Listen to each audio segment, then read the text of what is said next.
Bonjour mes frères et sœurs, et nous allons continuer le chapitre 15 et nous allons continuer dans la même lignée de pensée qu'hier, on est en train de voir dans l'évangile de Matthieu une transition vers, le peuple d'Israël vers les nations, et l'auteur nous prépare ou prépare les Juifs à qui il a écrit son évangile à comprendre la raison qu'à la fin, aller vers toutes les nations. Parce que quand ils ont reçu l'Évangile, eux, l'Évangile était déjà rendu en dehors de Jérusalem, en dehors de la Samarie, en dehors d'Israël. Il était peut-être rendu en Syrie, puis à Antioche et ailleurs. Donc, l'Évangile était déjà sorti. Puis les Juifs devaient se dire, mais comment se fait ça? Comment se fait ça? Que ça ne reste pas ici à l'intérieur. Et même parmi les gens dans l'Église, si vous voyez les Actes des Apôtres, beaucoup de Juifs chrétiens avaient de la misère à comprendre.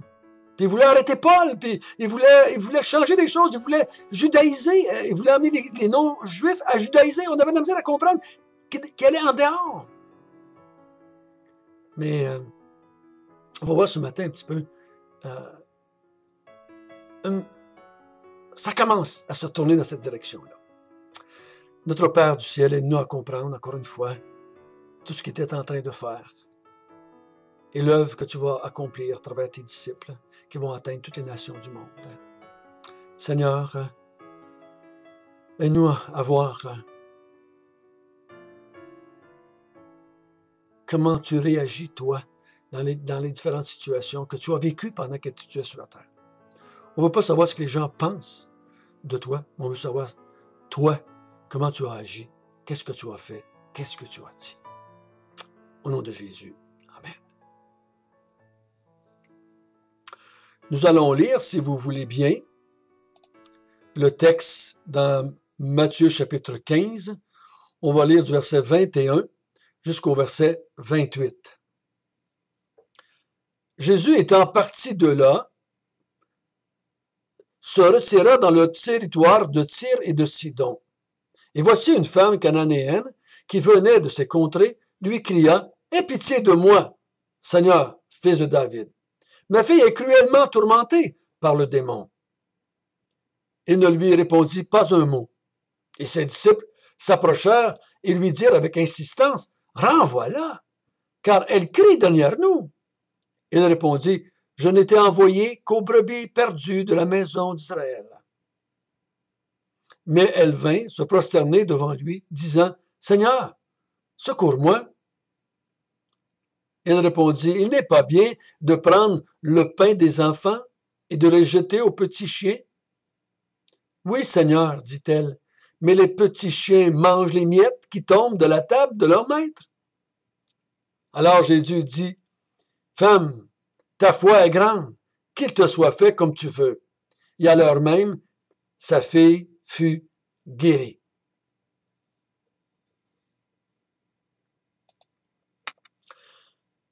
Donc, Jésus ici est en Galilée, au verset 21, et il se retire. Après avoir été attaqué par les pharisiens et les scribes, il se retire. Il part de là et il s'en va vers Tyr et Sidon, à l'ouest de la mer de Galilée. Il s'en va vers la mer de Méditerranée et il s'éloigne. Il sort d'Israël et c'est une des rares fois qu'on le voit se retirer et aller en dehors.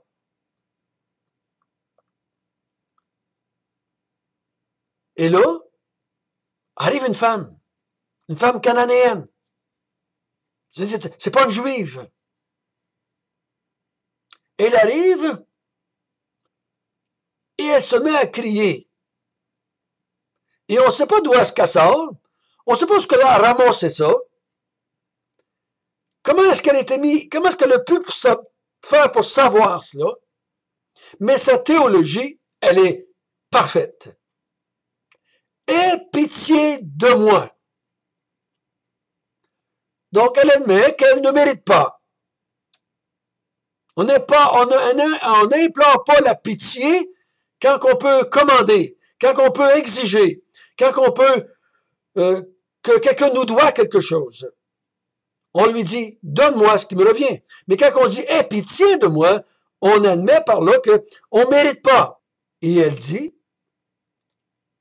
Seigneur. Elle le voit comme quelqu'un de grand, un maître, un dirigeant, quelqu'un d'important, quelqu'un qui a le droit de lui dire des choses, de lui ordonner des choses. Et là, elle dit, fils de David.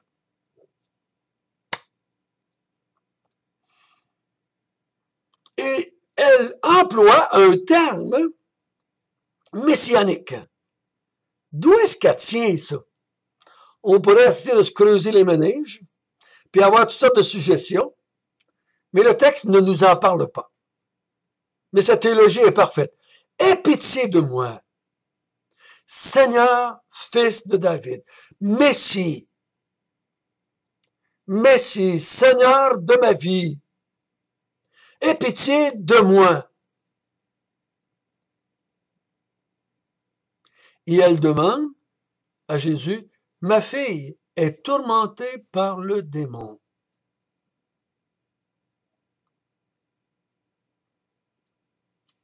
Et elle crie ça. Et elle crie ça assez longtemps parce qu'elle finit par les énerver, en tout cas énerver les disciples. Jésus, lui répond pas. Jésus, au verset 24, il répond, verset 23, il répond rien. Il fait juste continuer à marcher et il l'ignore totalement.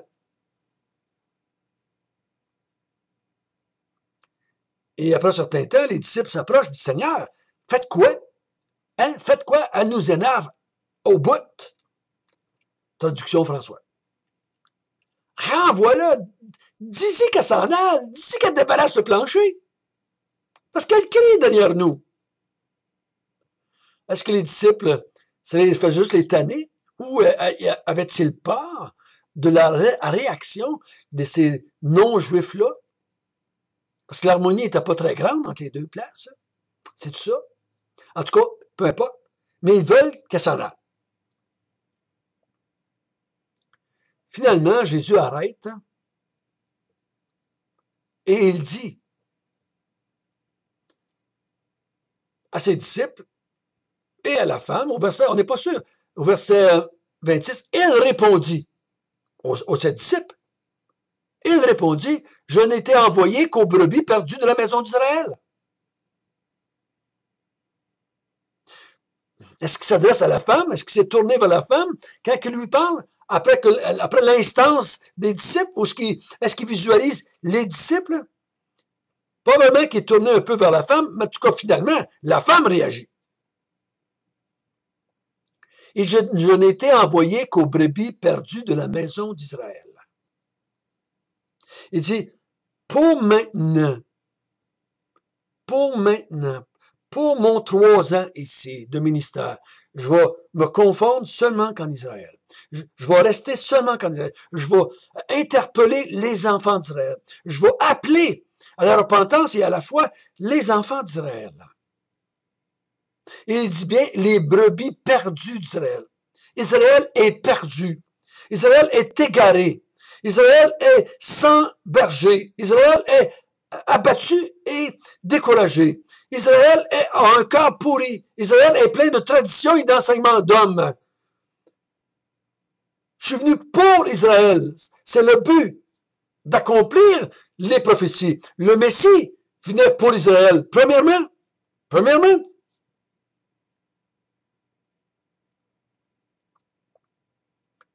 Mais la femme vient se prosterner devant Jésus. Elle l'a appelé Seigneur, fils de David. Donc, elle vient se prosterner. Elle n'exige rien. Aie pitié de moi. Hein? Aie pitié de moi. Seigneur, secours-moi. Secours-moi, Seigneur.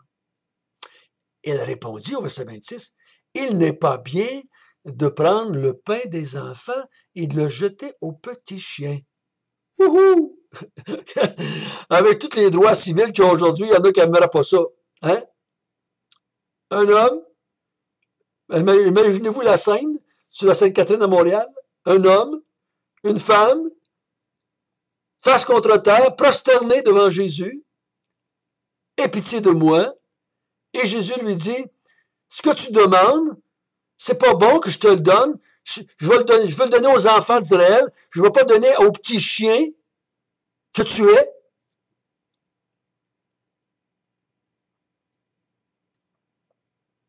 La madame me semble très correcte dans sa tête. Oui, Seigneur, dit-elle. Oui, tu as raison. Tu as raison. Et elle emploie le terme que Jésus a employé en parlant d'elle. Mais les petits chiens,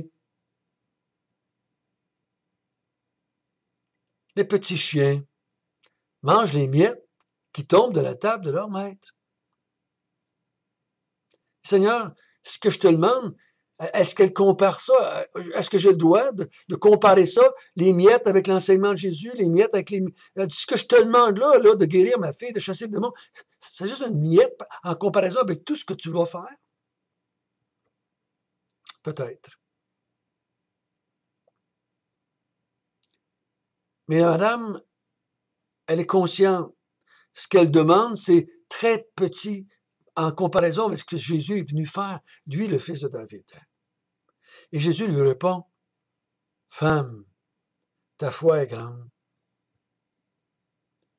Qu'il te soit fait selon ce que tu veux. Ta fille va être guérie, le démon en est sorti. »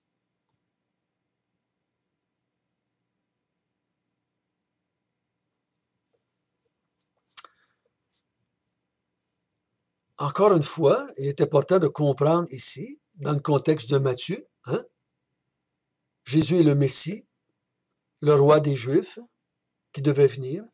Il vient établir le royaume des cieux en Israël, premièrement. Il appelle le peuple d'Israël, le peuple choisi de Dieu depuis des millénaires, il appelle ce peuple-là à le recevoir comme Messie, à le recevoir comme celui qui vient établir le royaume des cieux. Et il exprime que c'est son intention dans les premiers versets qu'on a lus. Mais il ouvre une porte ici, devant la foi d'un inconverti, je vais dire plutôt d'un non-juive, une païenne, une gentille, comme nous, Québécois, qui ne sommes pas juifs. La porte est ouverte ici à ceux qui ont la foi, que Jésus est le Seigneur, le Fils de David. Ceux qui ont cette foi-là, que Jésus vient établir quelque chose de grand, de merveilleux, de fantastique. Jésus répond à la foi de ces gens-là. Qu'il te soit fait selon ta foi. Donc, je crois que Matthieu est en train de dire pourquoi Israël a rejeté, on a vu ça hier, qui a rejeté. C'est un peuple au cou raide, un peuple au cœur hypocrite, un peuple qui honore Dieu des lèvres, mais que son cœur est éloigné de lui. Un peuple qui le rejette, qui l'accuse, un peuple qui veut le faire mourir, finalement. Comme on a vu au chapitre 12. Ils ont fait des plans pour le faire mourir. Jésus ouvre une porte ici à toute personne en dehors d'Israël qui a la foi, comme cette femme, qu'ils peuvent bénéficier, que Jésus va intervenir dans leur vie. Oh, il va retourner en Israël, puis c'est une rareté ici. Mais ça nous laisse une porte ouverte. Pourquoi est-ce que les païens, eux autres, que les Juifs pensaient que le Messie ne viendrait pas pour eux autres, les païens vont bénéficier de ce que Jésus voulait amener aux Juifs par la foi. Par la foi.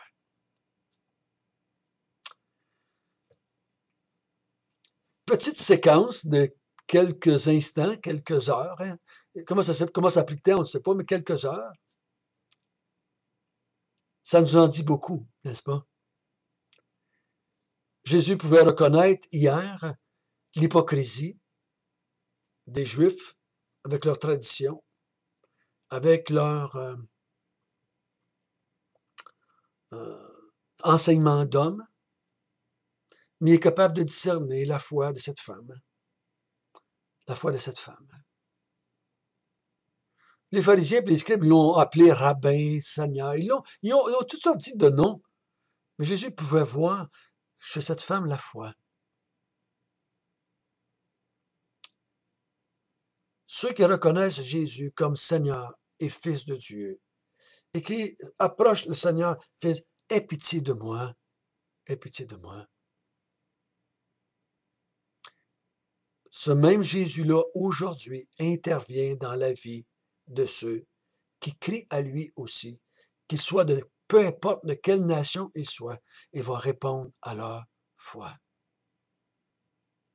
Le plan de Dieu n'a pas changé, frères et sœurs. Il était venu établir le royaume des cieux. Lui, le nouveau roi, le roi éternel. Les Juifs, leur cœur était souillé. L'ensemble du peuple s'était souillé. Il y en a une petite partie que leur cœur, qui avait été planté, je veux dire, par le Père, qui vont vraiment se convertir et croire au Seigneur Jésus. Et il y en a parmi les non-juifs qui vont se convertir aussi et qu'on voit comment ça fonctionne dans les actes des apôtres, comment ça commence petit à petit à une grosse majorité de juifs et tranquillement vers le chapitre 12, 13, 14, 15 des juifs, ça se tourne et à la fin des actes des apôtres, l'Église est majoritairement non-juive. Et on peut croire quand même que Jésus était le Messie, qu'il était le Fils de Dieu et qui a établi le royaume de Dieu, promis dans l'Ancien Testament. On comprend, en lisant des passages comme cela, on comprend que c'est le Messie qui devait venir, c'est le royaume qui avait été promis. Même si c'est devenu majoritairement non-juif, c'était le royaume promis. On n'attend pas un autre royaume où est-ce que les Juifs vont prendre la prédominance. C'est fait maintenant. Comme c'était fait ici dans les deux textes qu'on a vus hier puis aujourd'hui. Notre Père du ciel, nous te bénissons. Nous te bénissons parce que nous avons crié, aie pitié de nous. Seigneur, Fils de David, tu as eu pitié de nous. Tu as eu pitié de nous. Mais je prends le temps de dire encore une fois que si nous avons crié ainsi, comme cette femme cananéenne, c'est parce que tu as travaillé dans notre cœur. En tout cas, moi aussi, j'étais comme eux autres. Moi aussi, j'avais mes commandements d'homme. Moi aussi, j'avais mes traditions humaines. Moi aussi, j'avais un cœur souillé. Donc, pour que je puisse crier, il faut que tu interviennes dans ma vie et que j'ai pu crier, Seigneur, aie pitié de moi, Fils de David. Qu'il te soit fait selon ta foi. Il ne nous a pas délivrés d'un démon, mais il nous a délivrés de la mort. Il nous a transportés des ténèbres à la lumière, du royaume de Satan au royaume des cieux. Amen.